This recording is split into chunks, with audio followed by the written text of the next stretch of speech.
Israel Iran युद्ध के बीच बड़ी खबर सामने आ रही है, जहां ईरान के नए रक्षा मंत्री की मौत हो चुकी है। सैयद माजिद इजरायली हमले में ढेर हो गए हैं। शपथ के 48 घंटे बाद ही उनका खात्मा हो गया। तेहरान में मचा हड़कंप।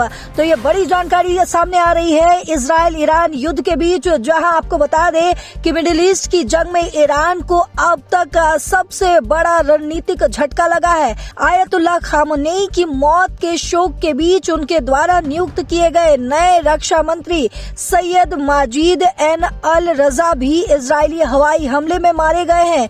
आपको बताते चले कि ईरान इजराइल संघर्ष के बीच उनको ये बड़ा झटका लगा है, जहां इजरायली मीडिया ने दावा किया है कि ईरान के नए रक्षा मंत्री सैयद माजिद अब अल रेजा को इजरायली हमले में मार गिराया गया है। खबर के मुताबिक उन्होंने शपथ ग्रहण के महज 24 से 48 घंटे के बाद ही अपनी जान गंवा दी है। ये घटना अमेरिका इजराइल के संयुक्त हमलों के चौथे दिन हुई है, जिसमें ईरान के कई शीर्ष नेता पहले ही ढेर हो चुके हैं। ईरान के supreme leader Ayatollah Ali Khamenei की मौत के बाद रक्षा मंत्री अजीज नसीर जादेह और IRGC कमांडर मोहम्मद पाकपूर सहित कई बड़े अधिकारियों की मौत हो चुकी है। राष्ट्रपति मसूद पेजेश्कियान ने तुरंत रिवॉल्यूशनरी गार्ड्स के जनरल सैयद माजिद अब अल रेजा को कार्यवाहक रक्षा मंत्री नियुक्त किया है, लेकिन नियुक्ति के 1-2 दिन के भीतर ही इजरायली चैनल 12 की रिपोर्ट में दावा किया गया कि इजरायल ने उन्हें निशाना बनाकर हमला किया और मार गिराया।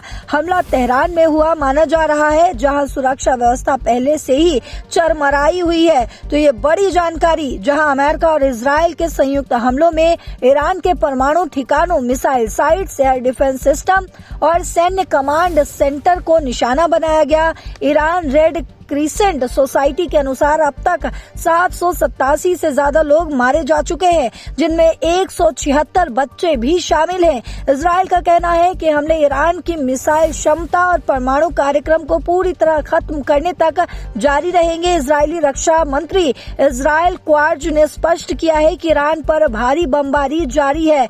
वहीं तेहरान में हड़कंप मचा हुआ है। ईरान ने जवाबी मिसाइल हमले किए, लेकिन इजराइल ने दावा किया है कि कई वरिष्ठ अधिकारी एलिमिनेट हो चुके हैं। वहीं नए रक्षा मंत्री की मौत ईरान के रक्षा तंत्र को और ज्यादा कमजोर कर रही है। ईरान अलग थलग पड़ता हुआ दिख रहा है, क्योंकि कई मुस्लिम देशों ने खुलकर उनका साथ नहीं दिया। इजराइल का ये लक्ष्य है कि अब ईरान में रिजीम चेंज लगता है, जहां नेतृत्व को कमजोर कर आंतरिक विद्रोह को बढ़ावा दिया जा रहा है। तो वहीं बड़ी जानकारी ये भी निकलकर सामने आ रही है कि ईरान अब बातचीत के मेज पर बैठना चाहता है। ईरान बातचीत करने को तैयार हो गया है। उन तमाम अपडेट्स के लिए लगातार बने रहिए दैनिक जागरण के साथ। नमस्कार।